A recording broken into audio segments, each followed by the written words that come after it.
Samajwadi party जिस तरह की बेइज्जती कांग्रेस की कर रही है, उस तरह से कांग्रेस के लिए अब बहुत मुश्किल हो गया कि समाजवादी पार्टी के साथ गठबंधन बन जाए। परसों के वीडियो में मैंने बताया था आपको, कल शाम के वीडियो में शायद, या परसों, हाँ, कि अगर उत्तर प्रदेश में अब समाजवादी पार्टी और कांग्रेस का गठबंधन होता है तो आप मान के चलिएगा कि कांग्रेस के ही अंदर बैठे समाजवादी पार्टी के समर्थकों की ही वजह से अगर होगा, अगर वो हुआ तो।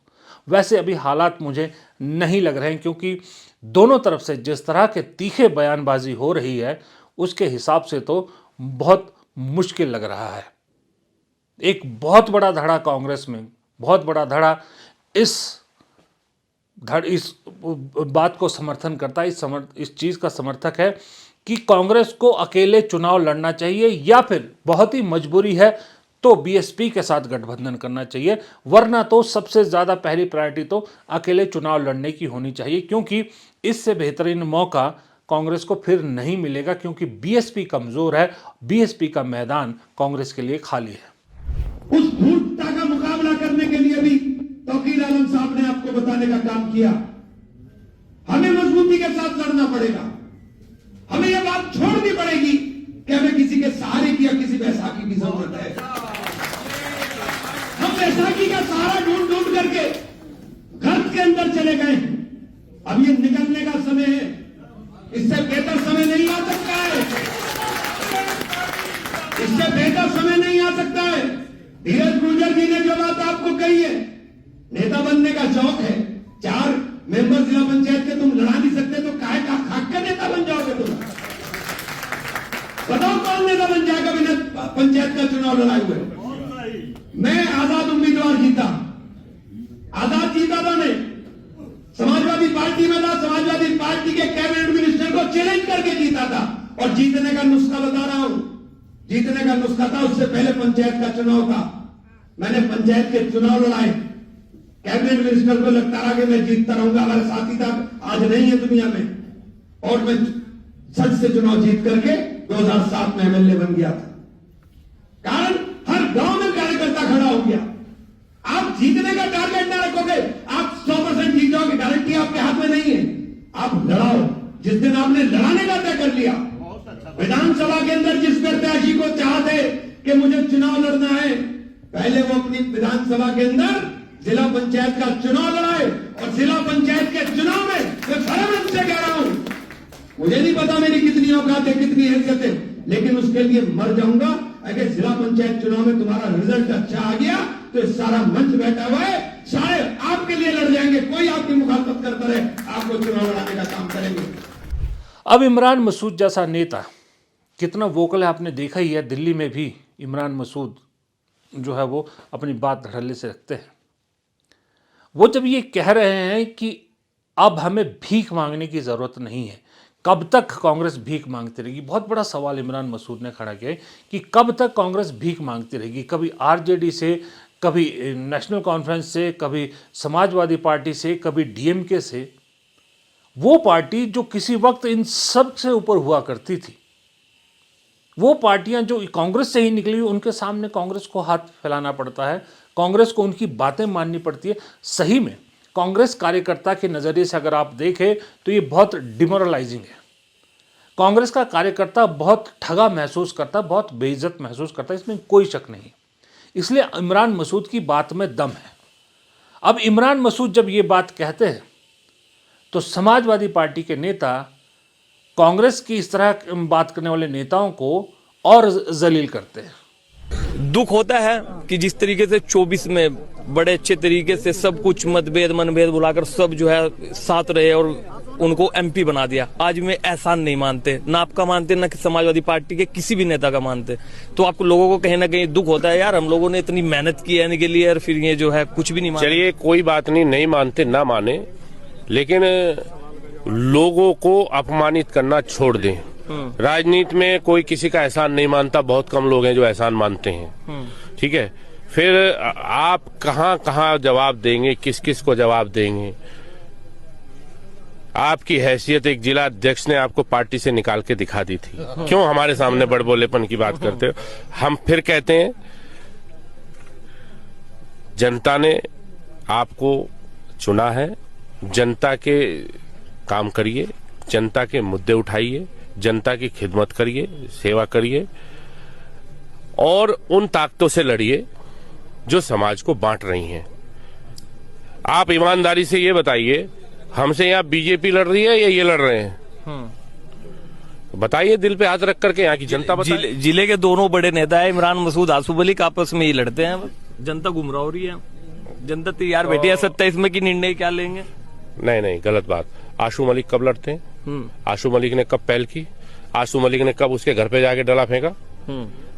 या मैंने उसको कब बुरा भला कहा? पहल की, अरे यार वो पहल करेंगे, हम जवाब भी नहीं दें, कमजोर हैं क्या? अब वो दौर चला गया है। अब सीधी बात है, जिसको गुलामी चाहे उधर जाए, जिसको हक और अधिकार चाहे इधर आए, सीधी बात है। बहुत बढ़िया। ये समाजवादी पार्टी के विधायक हैं आशू मलिक। इमरान मसूद जैसे नेताओं को औकात दिखाने की कोशिश कर। अब बताइए, जब पार्टियों के बीच में इतना कलेश हो, इतना द्वेष हो, फिर वो गठबंधन कैसा हुआ भी तो वो बहुत ऊपरी होगा, बहुत कागजी गठबंधन होगा। दोस्तों, वो चुनाव याद है 2017 का, जब समाजवादी पार्टी और कांग्रेस ने मिलकर चुनाव लड़ा था। अखिलेश यादव और राहुल गांधी कैंपेन कर रहे थे और नारा दिया था यूपी के दो लौंडे। कैंपेन चला, विजुअली अच्छा लगता था, लेकिन वो चुनावी जीत में कन्वर्ट नहीं हो पाया। उसके बाद राहुल और अखिलेश की दोस्ती कायम रही, लेकिन लोकसभा चुनाव में इसका सबसे बड़ा असर देखने को मिला जब समाजवादी पार्टी और कांग्रेस ने बीजेपी को जबरदस्त झटका दिया उत्तर प्रदेश में और बीजेपी को 240 पर रोक दिया। तब लग रहा था कि अब समाजवादी पार्टी और कांग्रेस का गठबंधन 27 के विधानसभा चुनाव में भी कमाल करके दिखाएगा, लेकिन बीच में कांग्रेस कुछ विधानसभा चुनाव हारती है और सबसे ताज़ा बिहार चुनाव हारती है।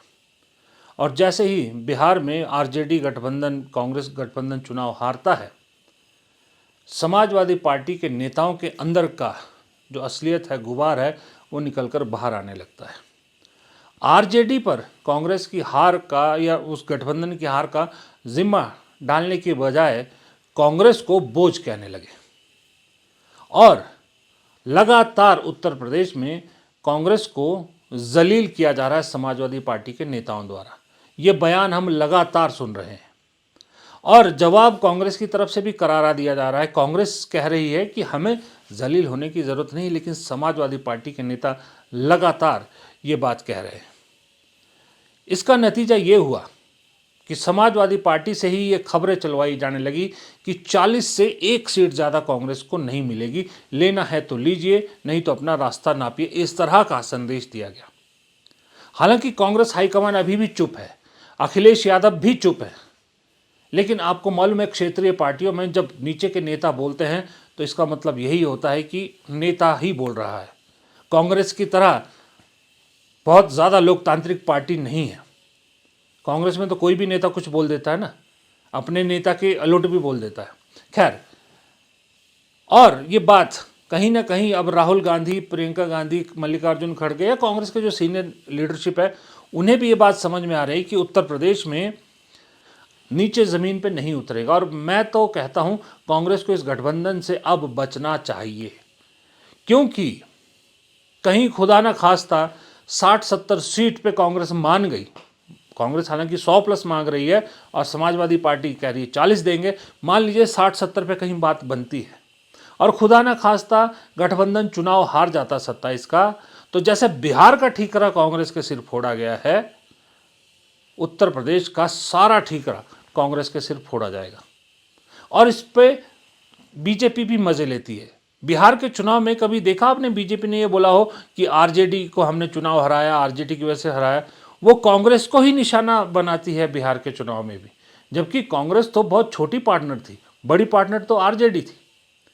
उसी तरह से उत्तर प्रदेश में भी योगी आदित्यनाथ बेशक अखिलेश यादव को चुनाव हराने के बाद निशाना बनाए या जो भी वहाँ मुख्यमंत्री बनेगा, लेकिन दिल्ली लेवल पे निशाने पर कांग्रेस ही रहेगी। जबकि 403 में से अगर 70 सीट कांग्रेस लड़ती है तो क्या स्टेक हुआ कांग्रेस का।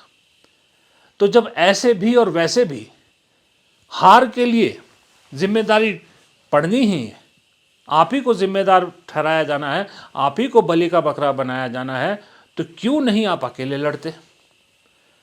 403 पे खड़े कीजिए, 403 में से दम भी देखिए अपना कि उत्तर प्रदेश में कितना दम है आप में।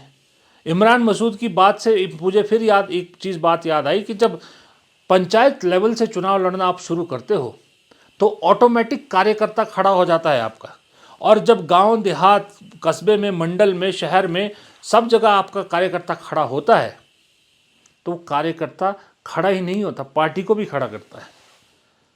अब 403 में से गठबंधन में 70 लड़के अगर आप 10 भी ना जीत पाए, उससे अच्छा ये नहीं है कि अकेले लड़ो, 403 पे लड़ो और 15-20 सीट जितनी भी जीतो, चाहे 10 ही जीतो, अपना जो है अपना कमाया हुआ है ना।